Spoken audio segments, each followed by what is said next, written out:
All right, Rick, we've been talking about this. We've been talking about Clemson. We've been talking about Florida State. We've been talking about Florida. Which one is an easier fix out of those three? Clemson. Clemson had a defense that looked the part for much of the first half.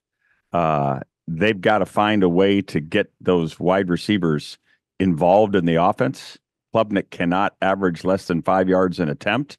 That's just not a sustainable way to do it, but they have the wherewithal to get this done. Florida State has no running game and no ability to stop the run, and Florida just flat looked anemic. Now, that may be just because Cam Ward's that good. He looked that good, but you've got a fan base that's already looking in the yellow pages. Let me go back to Clemson because 4 years ago, they're up there with Alabama. They're there with That's right. Georgia. You know, they're among the elite. And then Dabo said, I'm not doing transfer portal, not doing NIL. I mean, it's irresponsible. Like at some point, he has to do this, right? He has to modernize. It is a kind of get off my lawn type of statement. It's an old school, I'm not changing for the sake of changing.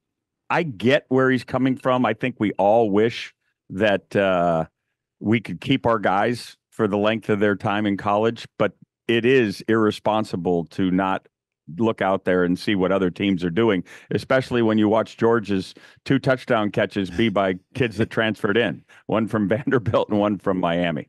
But if I'm going to look at this, let's say an NFL coach and GM said, we're not going to have free agents. We're just going to take the players we drafted. Well, that's the analogy I would use with Clemson. Hey, we recruited. We don't want anybody else's players. These are the players that we want.